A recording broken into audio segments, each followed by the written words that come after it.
नमस्कार बहनों एवं भाइयों। आज मैं वीर शिवाजी के सद्गुरु समर्थ गुरु रामदास जी के व्यक्तित्व और महिमा के बारे में आप सबको बताना चाहूँगा। हमारे देश में एक से एक बढ़कर महान संत हुए हैं, जिन्होंने न केवल अपनी संतता से बल्कि अपने उच्च आदर्शों से हमारे देश के जनगण मन को आलोकित और आप्लावित करने का कार्य किया। समर्थ गुरु रामदास जी ऐसे ही महान संतों में से एक हैं। बचपन में शिवाजी को माता जीजाबाई ने, किशोरावस्था में शिवाजी को दादा कोंडदेव जी ने और युवावस्था में देश के लिए समर्पण, त्याग और वीरता प्रस्तुत करने की सामर्थ्य जागृत करने की प्रेरणा समर्थ गुरु रामदास जी ने ही देने का कार्य किया। समर्थ गुरु रामदास जी असाधारण व्यक्तित्व के धनी थे। उनका बचपन का नाम नारायण था। उनके बड़े भाई पहले से ही सन्यासी हो चुके थे और उनकी माताजी यह नहीं चाहती थी कि मेरा दूसरा बेटा भी सन्यासी बने, क्योंकि वो चाहती थी कि कम से कम दूसरा बेटा तो मेरे बुढ़ापे का सहारा बने। लिहाजा वो समर्थ गुरु रामदास जी को किसी भी स्थिति में सन्यासी बनने से रोकने के लिए प्रतिबद्ध थी।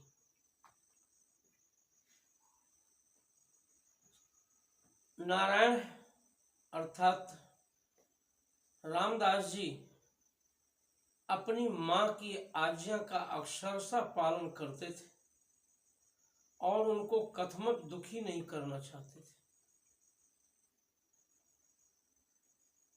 इसलिए जब नारायण ने अपनी मां से संन्यास ग्रहण करने की अनुमति मांगी तो मां ने स्पष्टतया देने से इनकार कर दिया।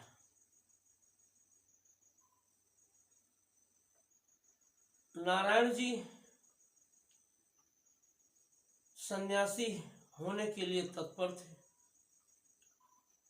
लिहाजा वो हर तरह का उपाय, मां को मनाने का उपाय करने में लग गए।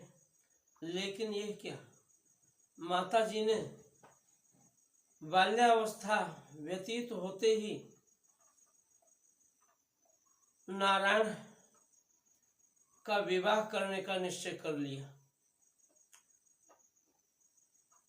और ये चाहा कि कम से कम मेरा दूसरा बेटा नारायण तो मेरी सेवा में रहे। नारायण जी भाग निकले, क्योंकि वे विवाह का जीवन कथमक स्वीकार करने के इच्छुक नहीं थे। जब मां दुखी हुई और उसकी जानकारी नारायण को मिली तो लौट आए। मां ने अपने पास प्यार से बुलाया, बेटा क्या मेरा कहना नहीं मानोगे? नारायण ने कहा, मां मैं आपका कहना मानूंगा, आप आदेश तो दें। मां ने कहा तो फिर बेटा तुम अपना विवाह करो। विवस्था में नारायण ने हामी भर दी। विवाह की तैयारियां होने लगी, लेकिन नारायण का मन वैवाहिक जीवन अपनाकर गृहस्थ बनने का बिल्कुल नहीं था। बारात चली और एक जंगल के रास्ते से होकर गुजरी। वहां कुछ देर के लिए पालकी रुकी। नारायण जी पालकी से उतर पड़े और जंगल में निकल गए। लोग खोजते रहे। नारायण जी एक पेड़ पर जो काफी झुरमुटदार और पत्तियों वाला था उसी पर चढ़ करके बैठ गए। जब सब लोग नारायण को खोज कर थक कर हार गए और वापस लौट गए तो नारायण जी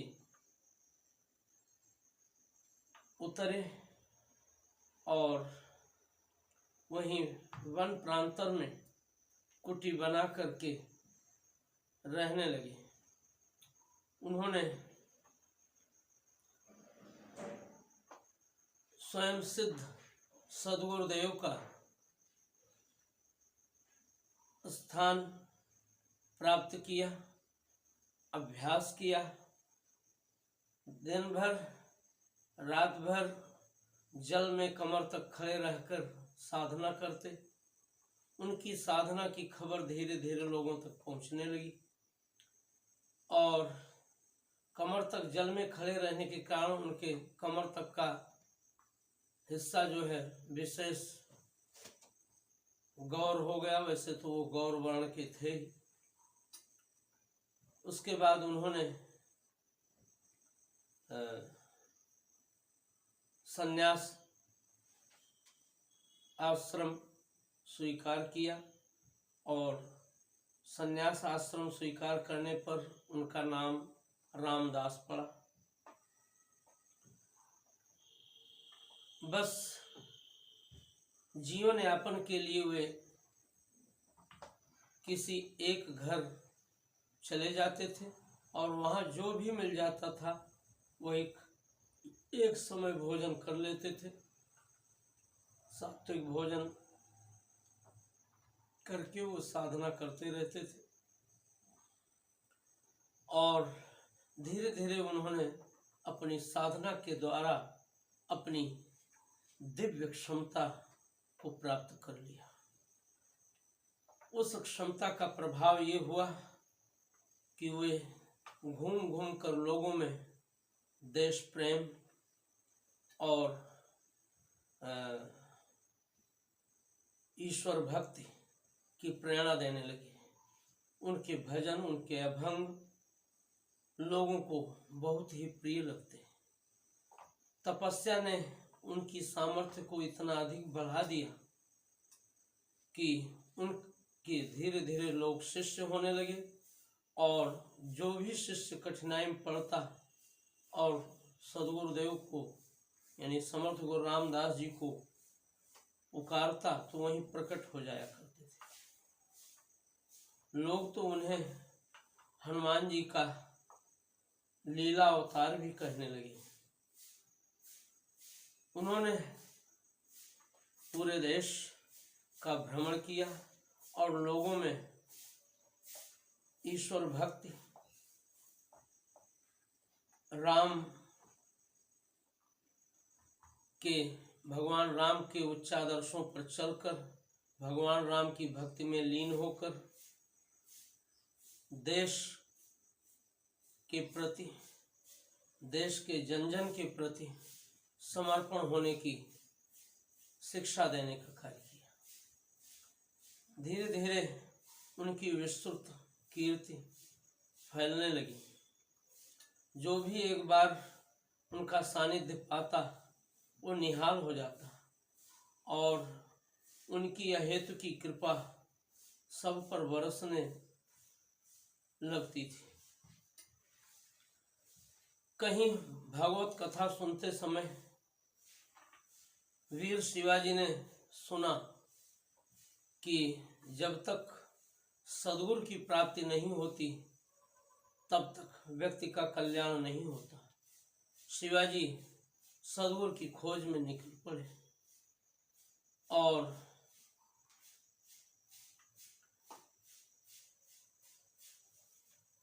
समर्थ गुरु रामदास जी के आश्रम पहुंच गए। समर्थ गुरु रामदास जी ने शिवाजी को यूं ही शिष्य नहीं बना लिया, उन्होंने पहले उनकी शिष्यता की परीक्षा ली।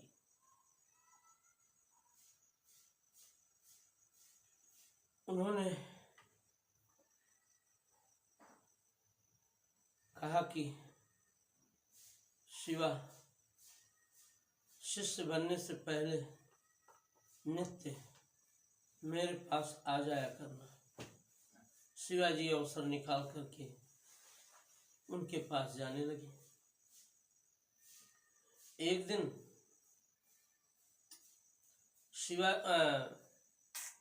शिवाजी विश्रामरत थे और उनको खबर लगी कि समर्थ गुरु रामदास जी पीड़ा से कराह रहे हैं।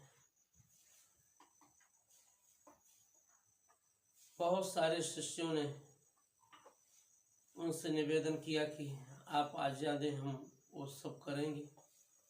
कहते कि मेरे उदर में शूल है, अब ये शूल मेरी जान लेकर के रहेगा।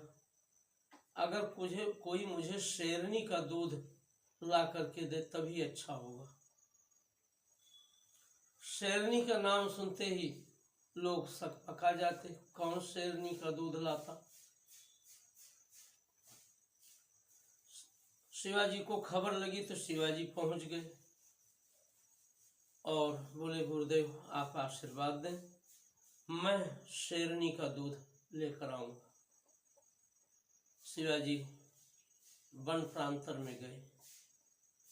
उसी समय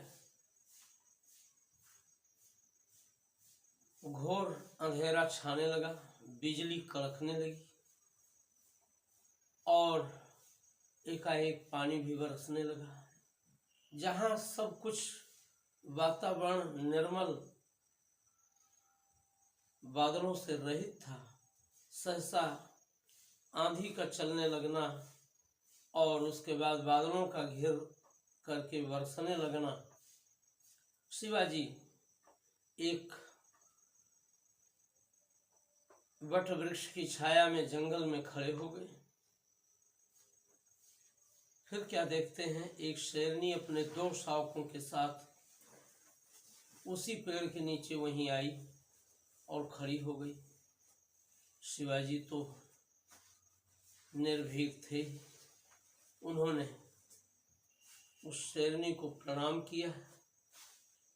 उसके दोनों शावक दूर थोड़ा सा खेलने लगे और शेरनी के पीठ पर शिवाजी ने हाथ फेरा और दोहनी लिए हुए थे, शेरनी का दूध दूह लिया।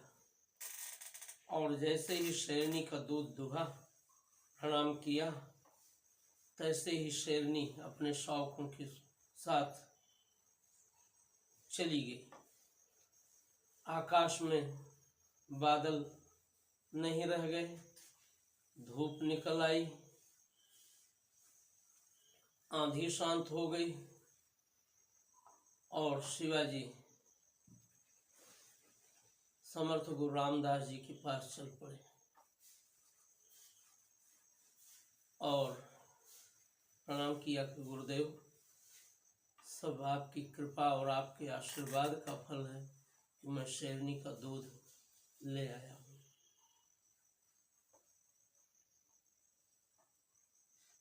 समर्थ गुरु रामदास जी ने शिवाजी के पराक्रम की परीक्षा लेने के लिए किया था और जब उनको पराक्रम में सफल पाया, शेरनी का दूध ग्रहण किया और कहा, शिवा, मैं अब तुम्हें अपना शिष्य स्वीकार करता हूँ। और उन्हें गुरु मंत्र देने का कार्य किया और गुरु मंत्र देने के बाद कहा कि अब अपने देश की सेवा में, अपने अपने देश के दरिद्र नारायण की सेवा में लग जाओ। शिवाजी लग गए।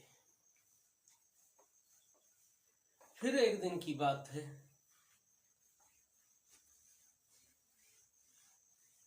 समर्थ गुरु रामदास जी कराहने लगे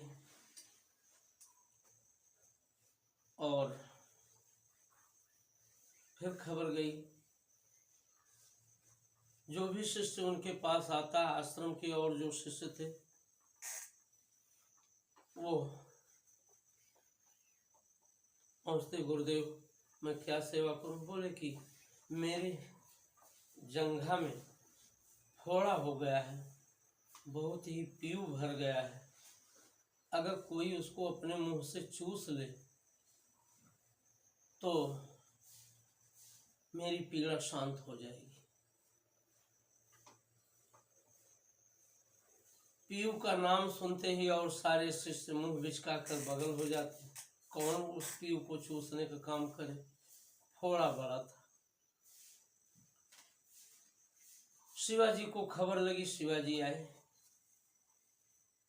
बोले गुरुदेव मुझे उस फोड़े को चूसने की अनुमति प्रदान करें। समर्थ गुरु रामदास जी ने अपने पैर में जो कपड़ा बांध रखा था उसके ऊपर उसका थोड़ा सा मुंह खोल दिया। शिवाजी चूसने लगे और बोले गुरुदेव ये तो बहुत मीठा मीठा लग रहा है। तब समर्थ गुरु रामदास जी ने पूरा कपड़ा खोल दिया। वो बढ़िया सुंदर पका हुआ आम था। इस तरह से शिष्यों की गुरु निष्ठा की परीक्षा लेने का कार्य समर्थ गुरु रामदास जी ने किया और शिवाजी को स्वराज्य के संगठन के लिए बराबर प्रेरित किया और कहा शिवाजी जहाँ भी तुम मुझे पुकारोगे मैं उपस्थित हो जाऊंगा और मेरा आशीर्वाद हमेशा तुम्हारे साथ रहेगा। ऐसे ही शिवाजी एक किला बनवा रहे थे और किला बहुत विशाल रूप में बन रहा था। शिवाजी के मन में थोड़ा सा अहंकार जागा कि मैं इतना बड़ा किला बनवा रहा हूँ, अगर मेरे गुरुदेव यहाँ आ जाते तो वो कितना प्रसन्न होते और वो समझते कि उनका शिष्य किला बनवाने में कितना समर्थ है। वो ये सोच ही रहे थे कि देखा थोड़ी ही दूर से समर्थ गुरु रामदास जी चले आ रहे हैं। यानी शिवाजी ने इच्छा किया और समर्थ गुरु रामदास जी वहां प्रस्तुत हो गए। पहुंचते ही समर्थ गुरु रामदास जी ने एक बड़े से पत्थर को तोड़वाने का आदेश दिया कि इस पत्थर को तोड़वाओ तो। शिवाजी गुरु की इच्छा हुई, गुरु का आदेश हुआ, शिवाजी ने अपने किला निर्माण करने वाले लोगों को लगा दिया। पत्थर चारों तरफ से ठोस था, कहीं से कहीं थोड़ी भी सुराख नहीं थी, कहीं कुछ भी ऐसा नहीं था कि जिससे लगे कि ये पत्थर कहीं से पोलदार भी है। और जब पत्थर के दो भाग किए गए तो उसके बीच में से एक मेढकी निकल आई और मेढकी को निकला देख करके समर्थ गुरु रामदास जी ने कहा कि शिवा तुम्हारी महिमा अपरंपार है। इतना सुनते ही शिवाजी समझ गए कि मेरे भीतर जो अहंकार उत्पन्न हुआ था उसी को दूर करने के लिए मेरे गुरुदेव ने यह चमत्कार किया है। अपने सदगुरुदेव के चरणों में गिर गए और अपने अहंकार के दोष के लिए अपने सदगुरुदेव से क्षमा मांगने का कार्य किया। तब समर्थ गुरु रामदास जी ने कहा कि शिवा, तुम उस परमात्मा, उस नियंता के द्वारा किए जाने वाले समस्त कार्यों के एक माध्यम मात्र हो। ये इस प्रकार का अहंकार कभी मत करना। जब वो परमात्मा इतने बड़े ठोस पत्थर के भीतर किसी मेढकी को अस्तित्व में रख सकता है, तो फिर संसार में उसके लिए क्या आश्चर्यजनक है, क्या अलभ्य है, क्या अप्राप्य है, क्या अकरणीय है।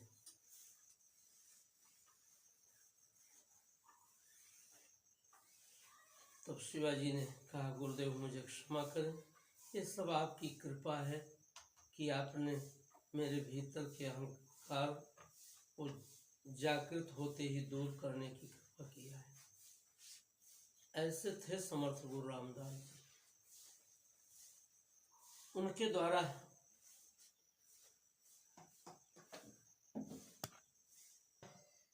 देश में भ्रमण करके लोगों के भीतर स्वधर्म, स्वदेश और स्वकर्तव्य के लिए अपने को समर्पित करने की प्रेरणा दिया। विभिन्न तीर्थ स्थानों पर जाकर उसकी महिमा के अनुरूप उसके गौरव को स्थापित करने के लिए भी उन्होंने कार्य किया। अयोध्या में महात्मा भरत जी का साधना स्थान भरत कुंड, वहां पहुंचकर उन्होंने लोगों को अपने पूर्वजों के, अपने पितरों के तर्पण के लिए सबसे पावन स्थान के रूप में भरत कुंड को प्रमाणित स्थापित करने का कार्य किया। इसीलिए जो भी सनातन धर्मावलंबी अपने पूर्वजों को तर्पण देना चाहते हैं, उनको उनका पिंडदान करके संतुष्ट करना चाहते हैं, वे भरत कुंड जाकर पिंडदान का कार्य अवश्य करते हैं। ऐसे ही तमाम स्थलों पर समर्थ गुरु रामदास जी ने आध्यात्मिक प्रबोधन देते हुए लोगों के भीतर अपनी संस्कृति और अपने सनातन धर्म पर अडिग रहकर आगे बढ़ने के लिए प्रेरित किया।